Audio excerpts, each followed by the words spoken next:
हरे कृष्ण।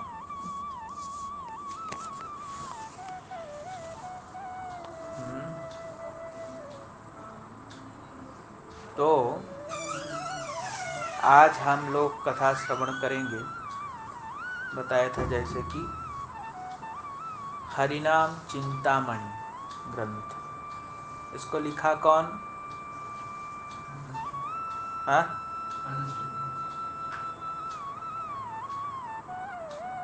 यही सुनते हो। हरिदास ठाकुर ने लिखा। हाँ, भक्ति विनोद ठाकुर ने लिखा। कौन लिखा? भक्ति विनोद ठाकुर ने इसको लिखा। और इसकी कथा कह कौन रहे हैं? हरिदास ठाकुर। कथा कह कौन रहे हैं? हरिदास ठाकुर। और सुन कौन रहे हैं? स्वयं महाप्रभु। भक्ति विनोद ठाकुर ने लिखा, कह कौन रहे हैं? हरिदास ठाकुर। सुन कौन रहे हैं? भगवान चैतन्य महाप्रभु। आया समझ में कुछ कि नहीं आया? है? महाप्रभु कब आए थे? भक्ति विनोद ठाकुर कब आए थे? हरिदास ठाकुर जी कब आए थे? हरिदास ठाकुर जी महाप्रभु से भी पहले आए हैं? और महाप्रभु के सामने गए भगवत धाम। पर महाप्रभु के पार्षद है, भगवान चैतन्य महाप्रभु के पार्षद है। तो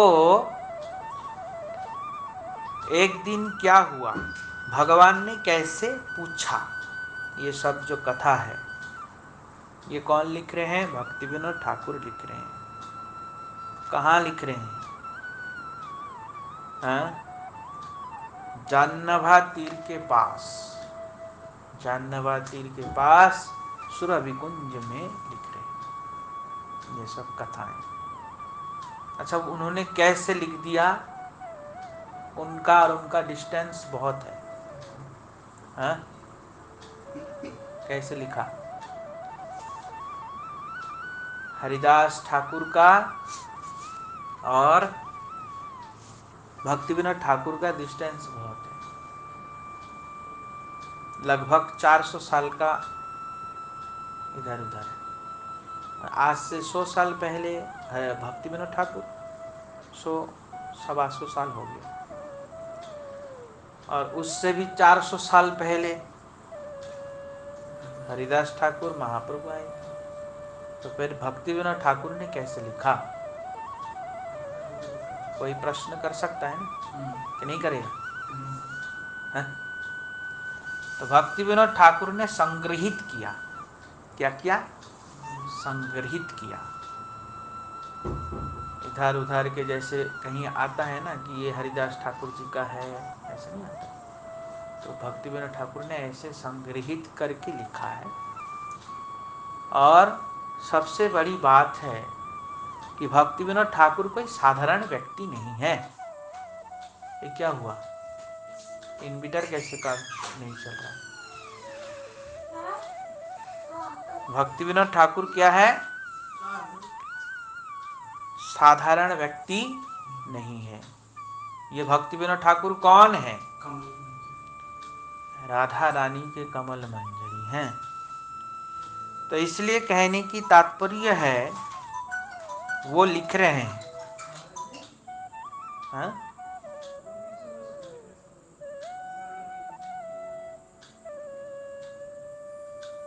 वो लिख रहे हैं कि एक दिन भगवान समुद्रे करिया स्नान, श्री सिद्ध बकुले हरिदासे, मिली आनंदित मने जिज्ञासिला, यतने की से जीवतरे अनायासे। क्या हुआ? भगवान चैतन्य महाप्रभु एक दिन समुद्र किनारे में स्नान किया और स्नान करके सिद्ध बकुल, जहाँ पे भक्ति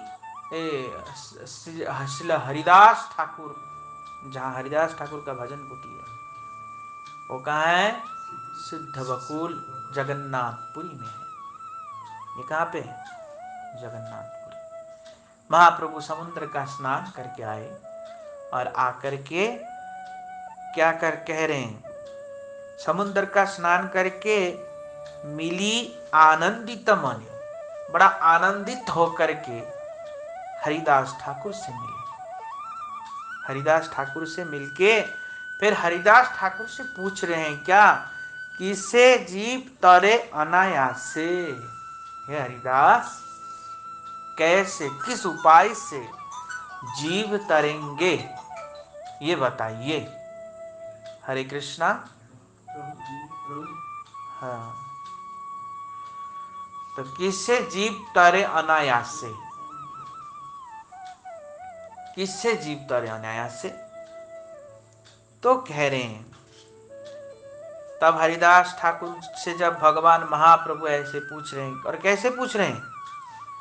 प्रभुर चरणे धरी अनेक विनय करी, गलदश्रु पुलक शरीर हरिदास महाशय, कांदिते कांदिते कय प्रभु तब लीला सुगंभीर। क्या कह रहे हैं? हरिदास ठाकुर कह रहे हैं कि प्रभु चरण धरी अनेक विनय करी, गलश्रु पुलक शरीर, उनके शरीर से अश्रु प्रवाहित हो रहा है। किनके शरीर से? किनके आंखों से? और हरिदास महाशय कांदिते कांदिते कय प्रभु तब लीला सुगंभीर। क्या कह रहे? भगवान महाप्रभु हरिदास ठाकुर के पास आके रो रहे हैं कि कैसे जीवों का कल्याण होगा, और हरिदास ठाकुर भी भगवान को देख के रो रहे हैं और रो करके कह रहे हैं, प्रभु आपका लीला बड़ा गंभीर है, कोई नहीं समझ सकता। कोई समझ सकता है? कौन समझ सकता है महाप्रभु को? कोई नहीं समझ सकता। यहाँ महाप्रभु भगवान है, भगवान होके हरिदास ठाकुर के चरणों में आके पूछ रहे हैं। और हम लोग क्या करेंगे? भगवान हो क्या ऐसे करें? हम क्या करेंगे? गुरु जी के चरणों में भी पूछने की हमारा वो नहीं होता। हम सोचते हैं हम सब जानते हैं, हम बल्कि अच्छा जानते हैं गुरु जी से। पर ऐसे संसार के लोग ऐसे सोचते हैं। ये जब तक हम कथा ग्रंथ पढ़ने से समझ में आ जाएगा, इसलिए ग्रंथ पढ़ना चाहिए, पर किस परिस्थिति में? जब हमको कथा मिल नहीं रही हो तब। अगर कथा मिल रही है तो अलग से ग्रंथ ध्यान नहीं करनी चाहिए। क्या करनी चाहिए? फिर कथा श्रवण करनी चाहिए। हाँ, क्योंकि अलग से कोई अगर ग्रंथ अध्ययन करते हैं तो उसमें अहंकार आने की संभावना बनी रहती है। क्या बनी रहती है? अहंकार आने की संभावना बनी रहती है, क्योंकि उसमें कहीं ना कहीं अहंकार आता ही है। अगर हम फिर करें क्या? अगर कोई व्यक्ति दूर है, हरि कथा नहीं सुन पाते हैं, तो वो क्या करना है? उसको क्या करना चाहिए? है? उसके पास रेगुलर कथा भी नहीं पहुंच रही है, तो उसको क्या करनी चाहिए? क्या क्या करना चाहिए? क्या करना चाहिए? उस परिस्थिति में वो ग्रंथ अध्ययन कर सकता है रेगुलर, पर रेगुलर ग्रंथ ध्यान करेंगे भी तो ग्रंथ देवता को क्या मानेंगे? ग्रंथ देवता को गुरु तुल्य मानेंगे, और ग्रंथों को पढ़ लिया जानने के लिए नहीं, फिर ग्रंथों को क्या जानने के लिए। मैं नहीं जानता जान जाऊंगा, कुछ लोगों का ऐसा होता है ना, मैं नहीं जानता तो मैं जान जाऊंगा। तो क्या वो जान जाएंगे ग्रंथ पढ़ लेने से? समझ जाएंगे? जानना और समझना दोनों अलग अलग विषय है। जान के रख लेते हैं पर समझता नहीं है, ये दोनों अलग अलग विषय हैं। जानते हैं, हम जानते तो हैं, पर अगर माला की बात आ जाएगी कि ऐसे जानते हैं तो क्रिया में दिखाई देगा ना। जो व्यक्ति जानते हैं, समझते हैं, जो व्यक्ति समझते हैं तो उसके क्या होगा? क्रिया में दिखाई देगा। क्या होगा? क्रिया में, क्रिया में दिख नहीं रहा है और कहते हम जानते हैं, तो क्या वो जाना है या समझा है?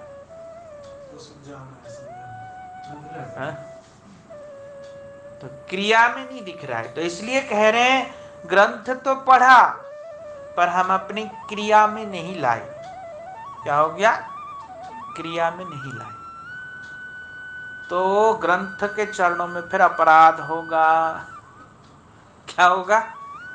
ग्रंथ के चरणों में अपराध होगा।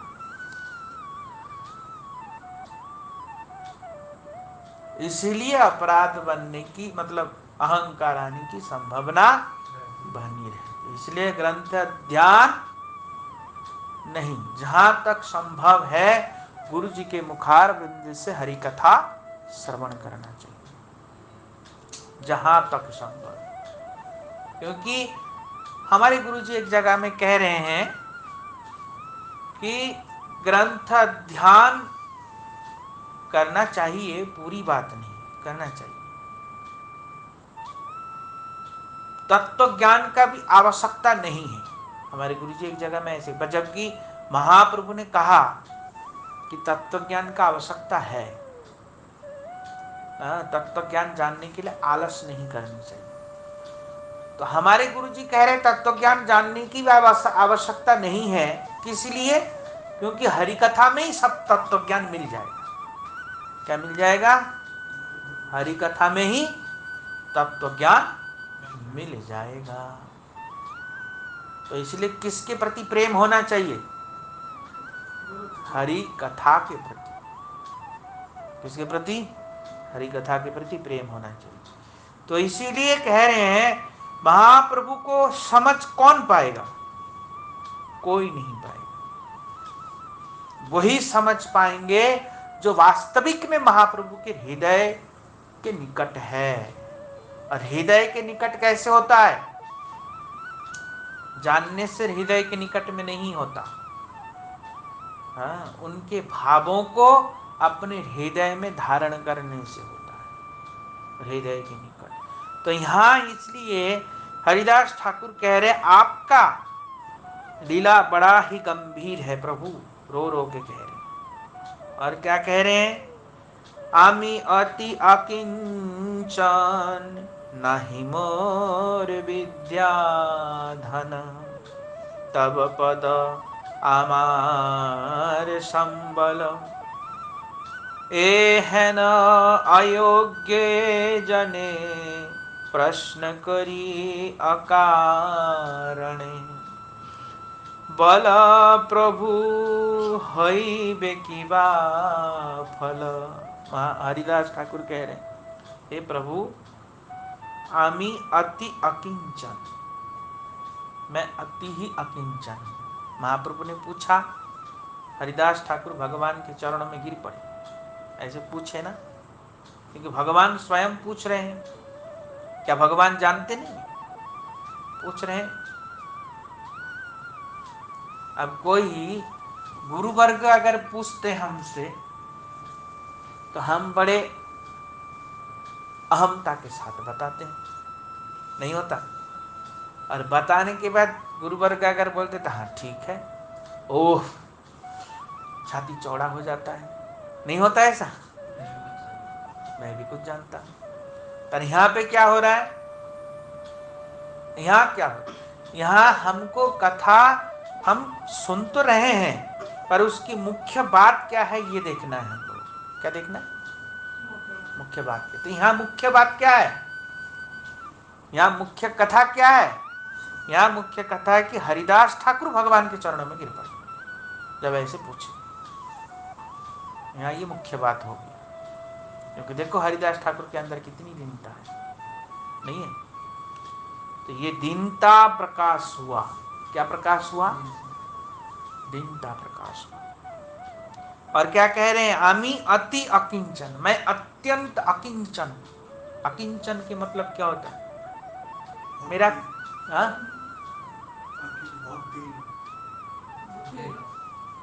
मेरा कोई नहीं है संसार में। अत्यंत अकिंचन, अकिंचना चनाना। अकिंचन के मतलब क्या है? मेरा बोल के संसार में कोई है ही नहीं है, कोई नहीं है संसार में। तो मैं अत्यंत ही अकिंचन, ना ही मोर विद्या धन, विद्या भी मैं नहीं जानता, धन भी मेरे पास नहीं। अकिंचनों के पास क्या धन होगा? न विद्या होगा वो अकिंचन। कुछ नहीं मतलब क्या है? हम लोग तो अहंकार करेंगे, नहीं हम तो पढ़े लिखे हैं, हमारे पास बहुत विद्या है, हम तो जानते हैं सब, हम PhD में पढ़ रहे हैं। ऐसी बात नहीं, ऐसा अहंकार होगा ना। अगर हम बोलेंगे नहीं तू अकिंचन है, वो विश्वास करेगा? नहीं करेगा। अरे वो जब कर रहा है वो तो कहेगा मैं तो पढ़ रहा हूँ, पढ़ सकता हूँ मैं, कैसे विद्या नहीं है मेरे पास? आप कह रहे विद्या नहीं है, मैं पढ़ सकता हूँ। भाई नहीं समझ में आया? तो इसीलिए आमी अति अकिंचन, ना ही मोर विद्या धन, विद्या भी नहीं है, धन भी नहीं है। अकिंचन के पास कुछ नहीं होता। अकिंचन के पास क्या होता है? संबल। केवल और केवल भगवान ही होते। कौन होते? भगवान। तो जो अकिंचन है उनके पास कुछ नहीं है, वो केवल और केवल भगवान पे आश्रित है। वो क्या है? भगवान और गुरुदेव के ऊपर आश्रित है, क्योंकि उसके पास कुछ नहीं। और क्या कह रहे हैं? ये है न अयोग्य जाने प्रश्न करी की कारण, मैं अत्यंत अयोग्य व्यक्ति हूं। और उसमें भी आपने प्रश्न किया, ऐसा क्यों किया? हाँ?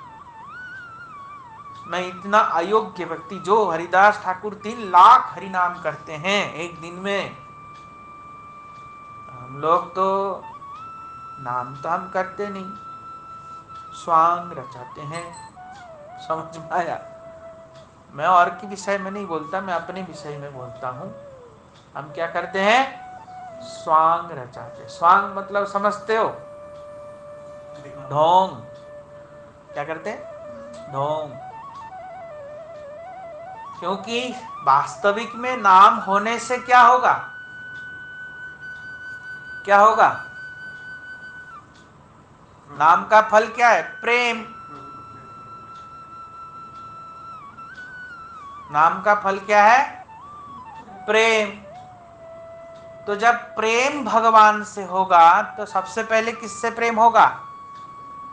है? मैंने बहुत बार बताया,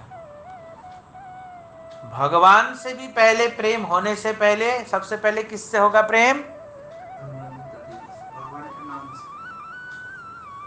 भगवान के तदीय वस्तु पे। हाँ, तदीय वस्तु क्या होता है आप बताओ? वैसे सुना तो है बहुत बार, इसको ध्यान नहीं है। जो भगवान की जो सेवा में आने वाला।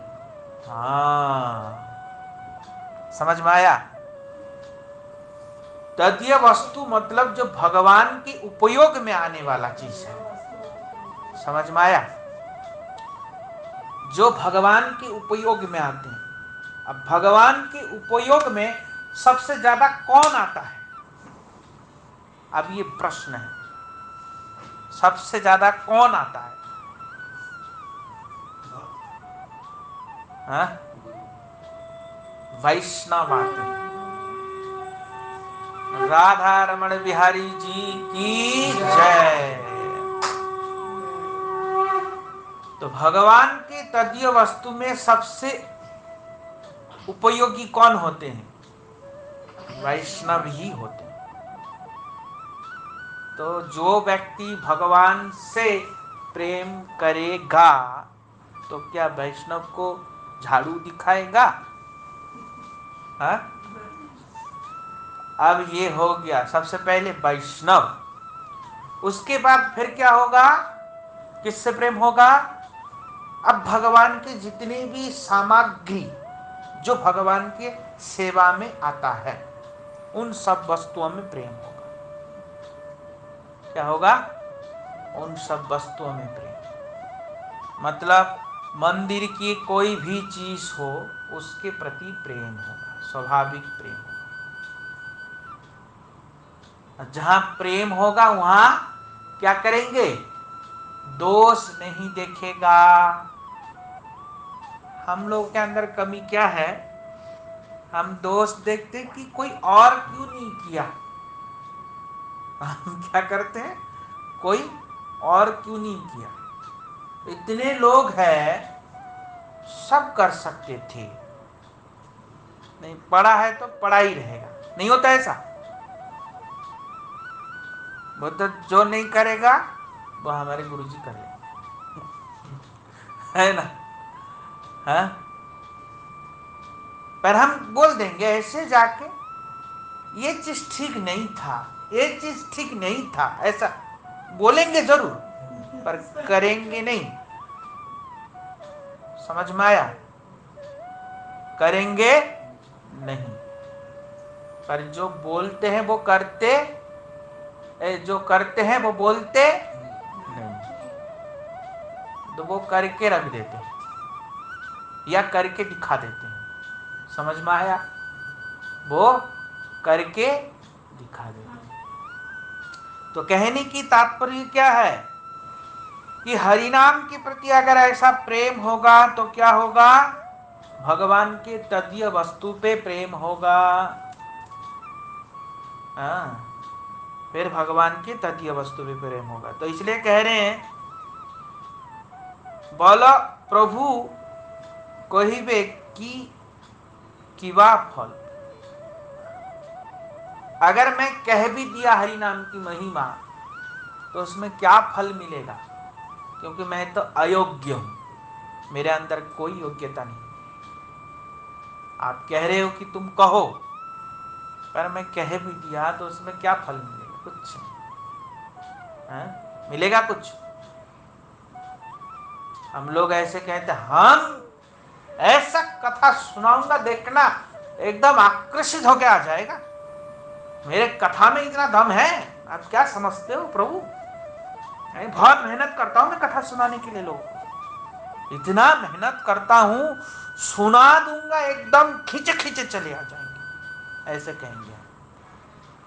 वो महापापी जो ऐसा कहता है, जो ऐसा क्या कहता है, वो महापापी है। पर जो ऐसे कहते हैं वही सर्वोत्तम श्रेष्ठ व्यक्ति। ये व्यक्तित्व की धनी है कौन? श्री हरिदास ठाकुर। क्यों? क्योंकि ऐसे ही कह रहे हैं। हाँ? मैं अत्यंत ही अकिंचन, दीनहीन। और फिर क्या कह रहे हैं? तुम्हें कृष्ण स्वयं प्रभो जीव उद्धारिते विभो नवद्वीप धाम अवतार कृपा करी रंगा पाए रख मोरे गौराय तबे चित्त प्रफुल्ल अमार। ये कौन कह रहे? हरिदास ठाकुर कह रहे हैं। क्या कह रहे हैं? तुम्ही कृष्ण स्वयं प्रभु, हे प्रभु आप स्वयं कृष्ण हैं। आप कौन है? स्वयं कृष्ण है। जीव उद्धारिते विभु, आप जीव उद्धार करने के लिए महान हैं। विभु मतलब क्या? विशाल। महाप्रभु कितने स्वयं भगवान है भाई। हाँ? और यहां पे हम लोग क्या कहेंगे? हम एक व्यक्ति अलग है, हम ही तार देंगे पूरी दुनिया को। हम अपना अलग एक साइट खोला है, इस साइट में आओ, जो भी आओगे वो सब तर जाओगे। आजकल बहुत ऐसे साइट खुल गया है। हाँ? जाओगे तो बोलेगा हमारे साइट में आओ, देखो एकदम हम तुमको मुक्ति दे देंगे। ऐसे बोलते हैं। नहीं समझ में आया तो तो ऐसे बोलते हैं। पर महाप्रभु इतने विभु है, हकीकत में ही है, बोलने वाली बात नहीं, हकीकत में। तो इसलिए कह रहे हैं नवद्वीप धाम में अवतार, आपका नवद्वीप धाम में अवतार हुआ है। और कृपा करी रंगा पाए राखो मोरे गौरारा, हे गौर राय, गौर सुंदर, आप मुझे अपने चरणों के धूली कण विशेष बना के रखना। ऐसे महाप्रभु हरिदास ठाकुर कह रहे। तबे चित्त प्रफुल्ल आमा, तभी मेरा चित्त प्रफुल्ल हो सकता है, अन्यथा नहीं। मेरा चित्त कैसे प्रफुल्ल होगा? प्रफुल्ल के मतलब क्या है? प्रसन्न। मेरा चित्त तभी प्रसन्न होगा जब आप ऐसे मेरे ऊपर कृपा करेंगे। और फिर क्या कह रहे हैं? तुम्हार अनंत नाम तब अनंत गुणग्राम, तब रूप सुखेर सागर, अनंत तुम्हारे लीला कृपा करी प्रकाशीला, ताई आस्वादये ए अमार। क्या कह रहे हैं? तुम्हारा अनंत नाम है और तबा अनंत गुणग्राम, आपके अनंत नाम है, अनंत गुण है, गुणों के समग्र समुद्र है। भगवान क्या है? गुणों के समुद्र है। पर ऐसे गुणों के समुद्र में भी लोग क्या करते हैं? दोष देखते हैं। जिनके अंदर दोष देखने की दुर्गुण है ना, ये हर जगह में जाके दोष देखेगा। हर जगह में, अच्छे जगह में भी देखेगा, बुरे जगह में भी देखेगा। क्यों देखते हैं? उसका प्रमाण क्या होता है? उसका प्रमाण कैसे कह रहे हैं? जिनके अंदर दोष होता है वही दोष देखता है, ये उसका प्रमाण। जिनके अंदर दोष नहीं होता वो दोष नहीं देखते हैं। वो क्या करते हैं? दोष नहीं देखते। दोष में भी वो गुण निकाल देगा। क्या करेंगे? दोष में भी गुण ही निकाल देगा। तो इसलिए क्या करना चाहिए?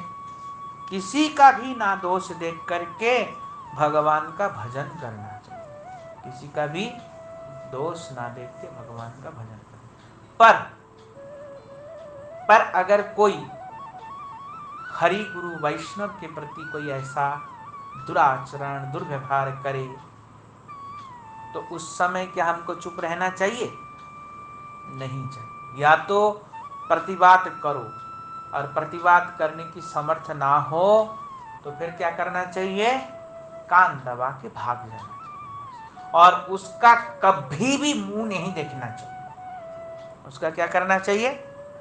कभी भी जिंदगी में उनका मुंह नहीं देखना। उनकी चर्चा तो बड़ी दूर की बात है, चर्चा करने से भक्ति नष्ट हो जाएगा, ये बिल्कुल फैक्ट है। अगर आप जान गए ये गंदा है, बेकार है, ठीक है, तो फिर आप छोड़ दो उनको। क्या करो? छोड़ दो। छोड़ के वहां जाओ ही मत। वहां क्या करो? जाओ मत। और फिर क्या करो? फिर क्या करो? भजन करो। वहां जाओ मत। पर उनकी भी निंदा करने से धीरे धीरे क्या होगा?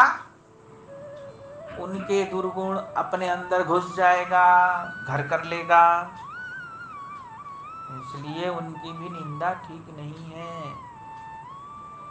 वह बोल दिया एक समझाने के लिए, ठीक है, फिर उसके बाद छोड़ देना चाहिए। क्या करना चाहिए? छोड़ जाने। जो करेगा वो भरेगा।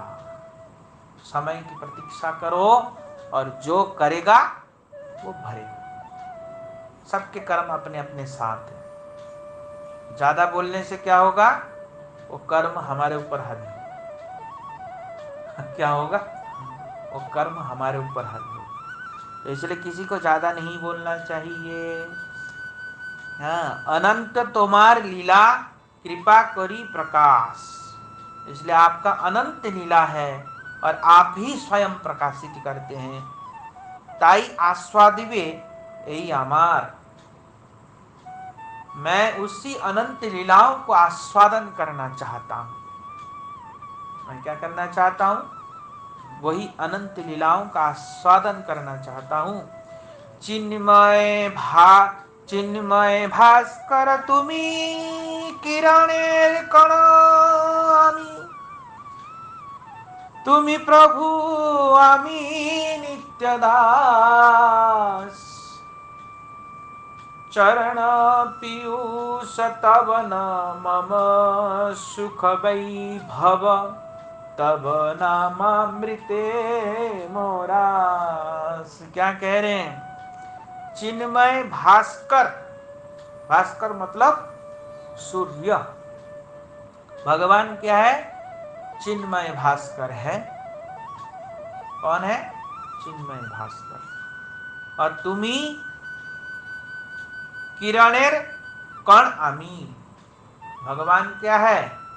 चिन्मय भास्कर का प्रकाश है। क्या है? चिन्मय भास्कर का प्रकाश। सूर्य का प्रकाश होता है, और सूर्य की प्रकाश में किरण होता है। किरण हम लोग हैं। किरण कौन है? तो किरण तुम्ही प्रभु आमी नित्य दास। आप प्रभु है और मैं आपका नित्य ही दास हूं। और चरण पीयूष तब मम सुख वैभव। वास्तविक में सुख क्या है? आपके चरण का पीयूष ही वास्तविक में सुख है। पर हम लोग क्या करते हैं? संसार के वैभवों को, संसार के जो क्षणिक सुख है उनको अपना सुख मानते। नहीं मानते? क्या हम भगवान के चरण पीयूष को सुख मानते हैं? मानते हैं? किसी को पूछो, क्या बोल देगा? अहंकारी जो होगा वो कहेगा हम मानते। वो क्या कह देंगे? मानते। अहंकारी जो होगा ना वो क्या कह देगा? हाँ मानते हैं, तो मानते, बिल्कुल मानते। भगवान के चरण में ही सुख है, बाकी संसार तो सब ऐसे ही है। वो चरण पीयूष मतलब भगवान के चरण कमल। नहीं समझ में आया? तो भगवान के चरण में क्या होगा? सुख है, परंतु हम किस में सुख ढूंढेंगे? भौतिक संसार की सुख ढूंढेंगे, नहीं ढूंढेंगे। हम सेवा भी करेंगे तो संसार की सुख मिले, इसीलिए हम सेवा। नाम भी कर रहे हैं तो भी संसार का सुख मिले, इसलिए नाम कर रहे हैं। गाना भी गा रहे हैं तो भी संसार का सुख मिले, इसलिए गा। कुछ भी करेंगे तो खाली संसार का सुख मिले। भगवान प्रसन्न हो इसलिए नहीं करते हम किस लिए करते हैं? हम प्रसन्न हो जाए इसलिए करते हैं। नाम करेंगे और दुख आएगा तो भगवान को कोसेंगे, गुरुवर्ग को कोसेंगे, ये कैसे हो गया, ऐसा होना नहीं चाहिए था, ऐसे कैसे हो गया, हम इतना कर रहे थे भी हो गया, ऐसे ऐसे करेंगे, नहीं करेंगे? हाँ, करेंगे कि नहीं करेंगे? तो जिनका भगवान के चरणों में सुख है उसको संसार के दुख से कोई फर्क पड़ेगा? वो तो भगवान के चरण में खुश है। वो क्या है? जिनको एक खुशी, महान खुशी मिले तो छोटा दुख नजर आएगा? महान खुशी के पीछे आएगा?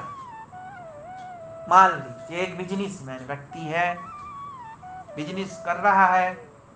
अब बिजनेस कर रहा है, उसमें क्या हुआ कि बहुत पैसा कमा रहा है। अब बहुत पैसा कमा रहे, उसमें उसके कुछ पैसा ऐसे भी बर्बाद हो रहा है।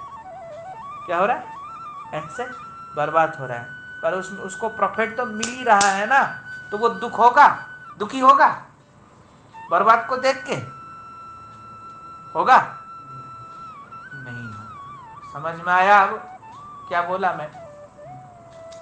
मतलब जिसको भगवान के चरण पीयूष में आनंद मिल रहा है उसको संसार के दुख से दुखी नहीं हो।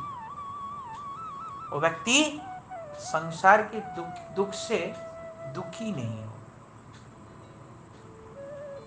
पर हम होते हैं कि नहीं होते हैं? हा? दुख में फूलो मती, सुख में रो मती। हा? दुख में रो मती, सुख में फूलो मती। सुख में तो हम सब भूल जाते हैं। हाँ, हम सब कुछ है हमारा।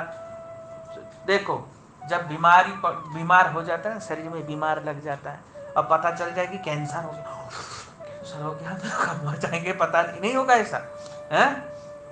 तब फिर बहुत दिनहीन हो जाएगा, बहुत ज्यादा। जहां भी जाएगा रोता रहेगा, जहां भी जाएगा भगवान कुछ ही दिन के मेहमान, कुछ ही दिन के महाराज क्षमा।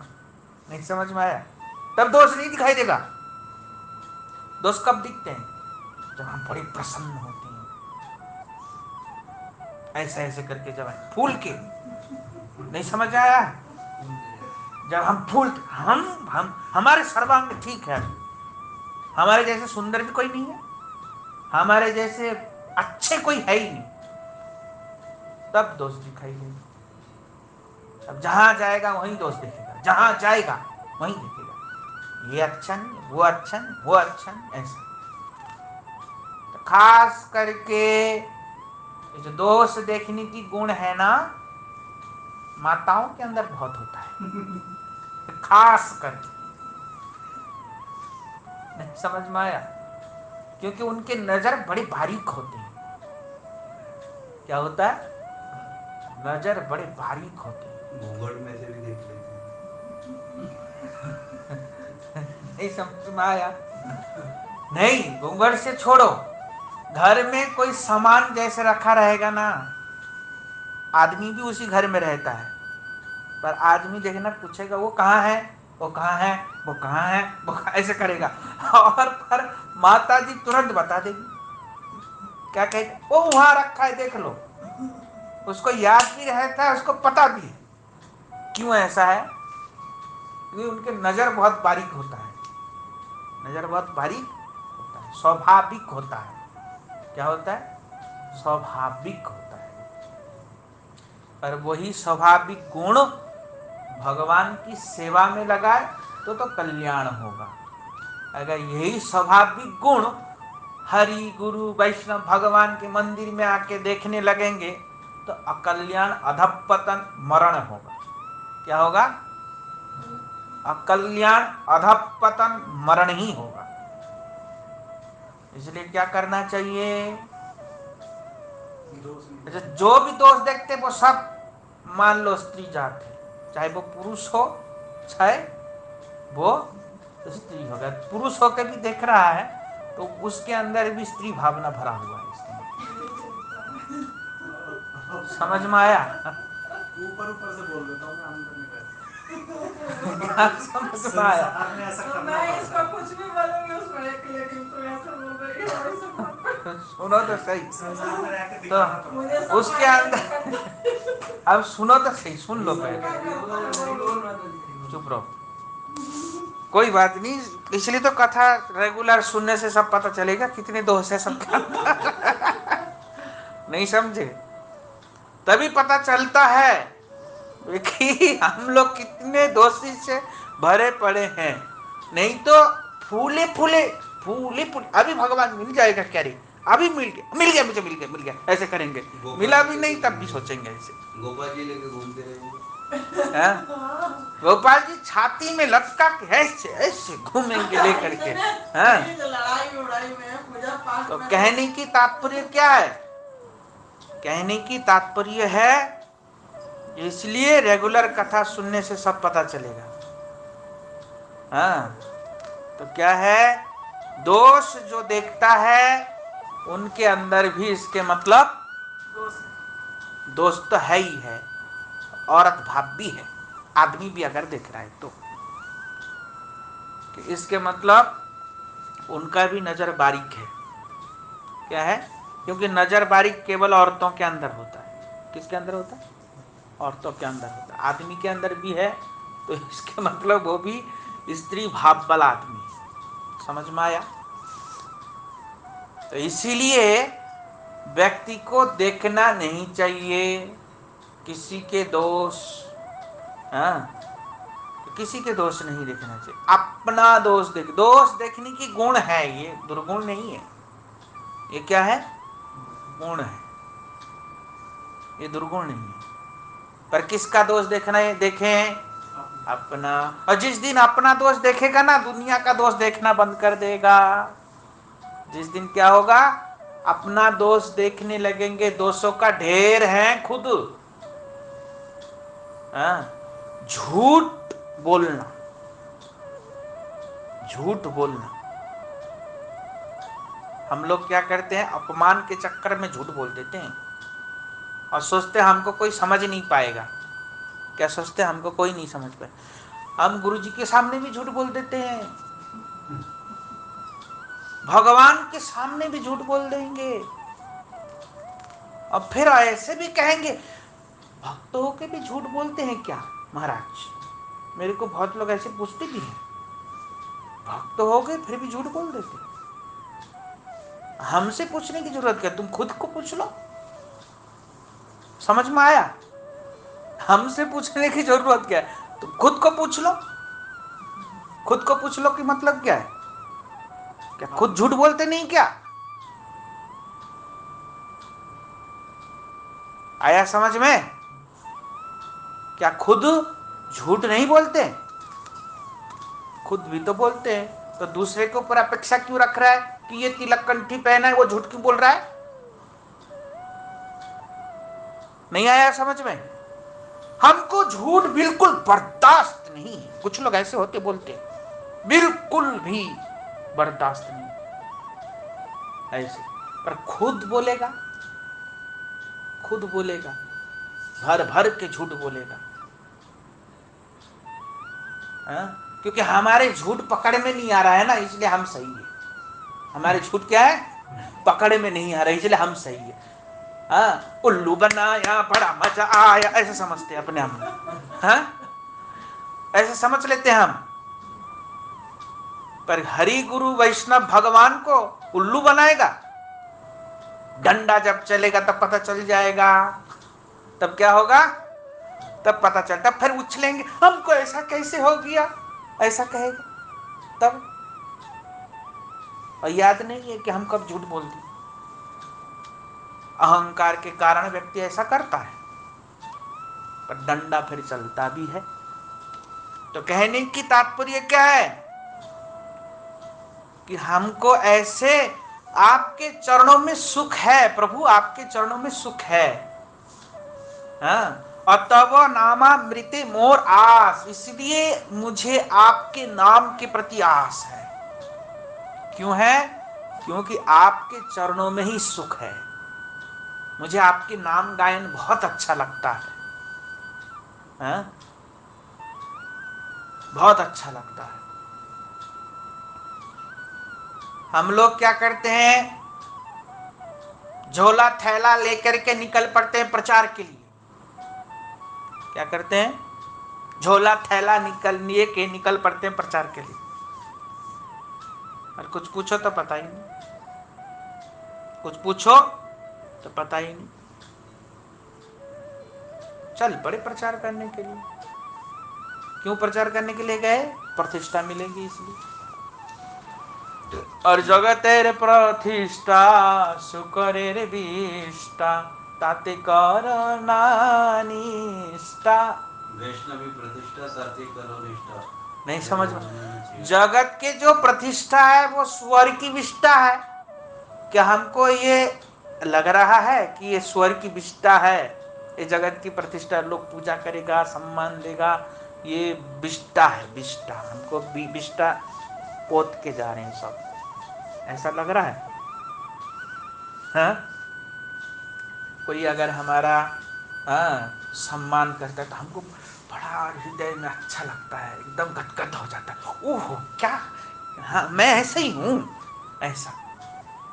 और हल्का सा डांट दो, ये बड़े क्रोधी लोग हैं, बड़े क्रोधी हैं, ऐसे बोलेंगे।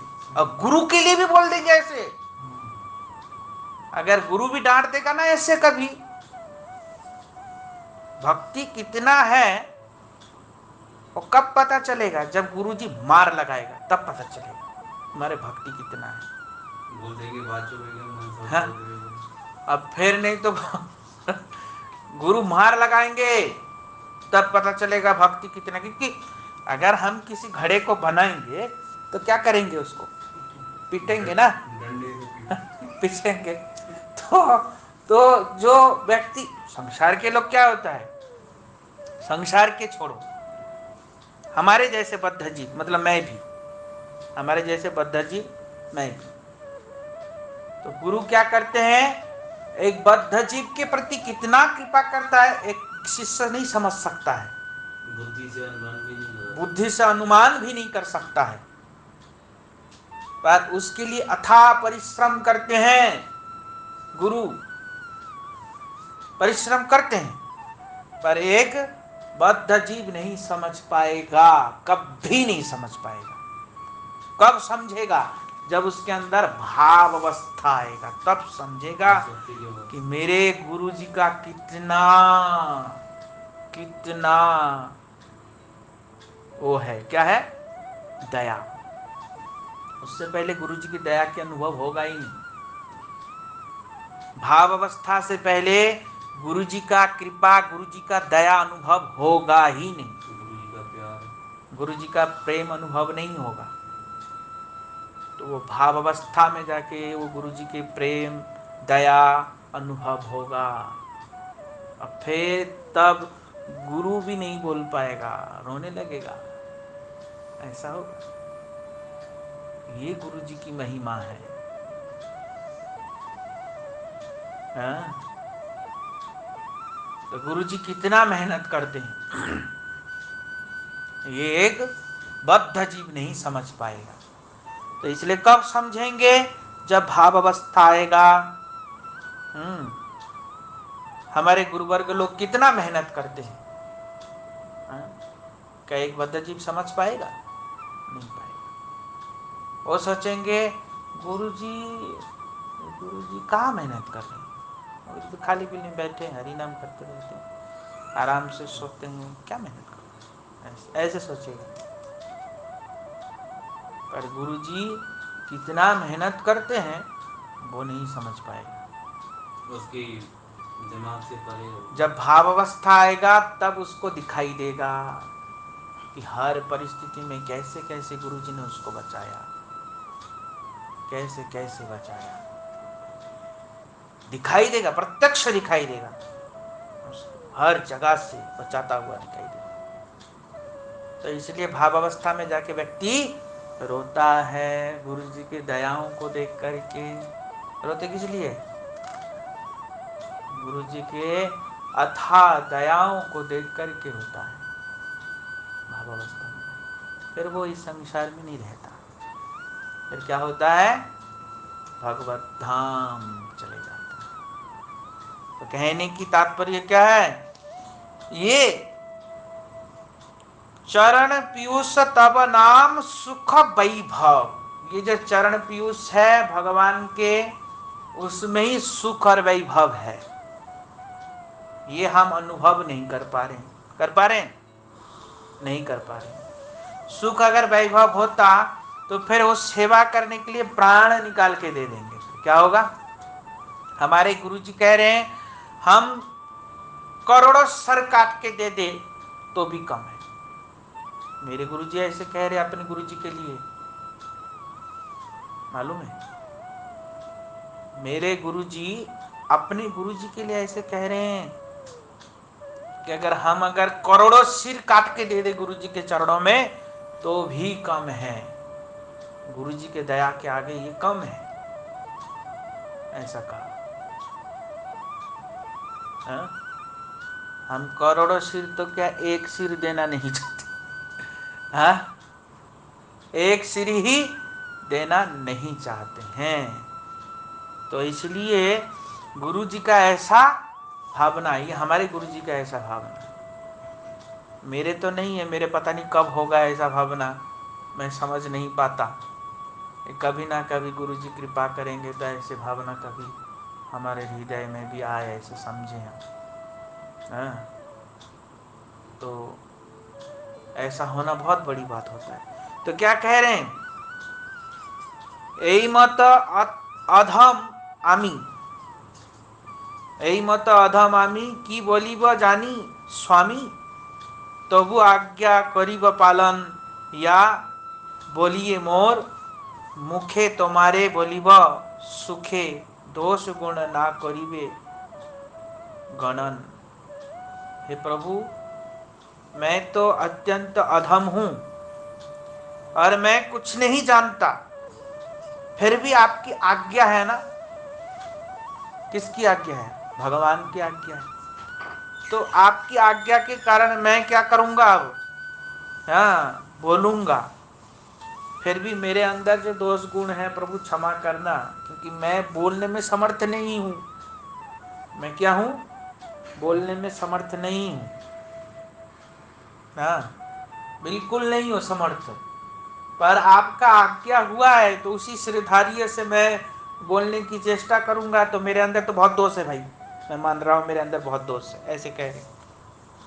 हाँ, हमारे अंदर बहुत दोष है, फिर भी बोल रहा हूं तो मेरे दोषों को क्षमा करना, पर फिर भी मैं आपको बोलूंगा, मेरे दोषों को क्षमा करना। ऐसे हरिदास ठाकुर बोल रहे हैं। हाँ, एकमात्र इच्छामय, क्या कह रहे हैं? एकमात्र इच्छामय कृष्ण सर्वेश्वर, नित्य शक्ति योगे कृष्ण विभु परात पर। क्या कह रहे हैं? एकमात्र इच्छामय श्री कृष्ण सर्वेश्वर है। कृष्ण ही एकमात्र इच्छामय सर्वेश्वर है। और नित्य शक्ति योगे कृपा कृष्ण विभु परात पर। कृष्ण क्या है? नित्य शक्ति योग है और विभु भी है, परात पर भी है। विभु मतलब विशाल, और परात पर, परात पर मतलब परम स्वतंत्र। सर्वेश्वर है ना भगवान, भगवान सर्व परम स्वतंत्र है। हाँ, और हम लोग क्या है? नित्य शक्ति योगे, सर्वशक्तिमान भी भगवान है और सर्वव्यापक भी है तथा सर्वश्रेष्ठ तत्व भी है। और श्री कृष्ण स्वतंत्र इच्छामय है, परात्पर स्वतंत्र इच्छामय। भगवान क्या है? स्वतंत्र इच्छामय भगवान है। ठीक है, अब बाकी की कथा हम कल श्रवण करेंगे। वांछा कल्पतरुभ्यश्च कृपा सिंधुभ्य एव च पतितानां पावनेभ्यो वैष्णवेभ्यो नमो नमः।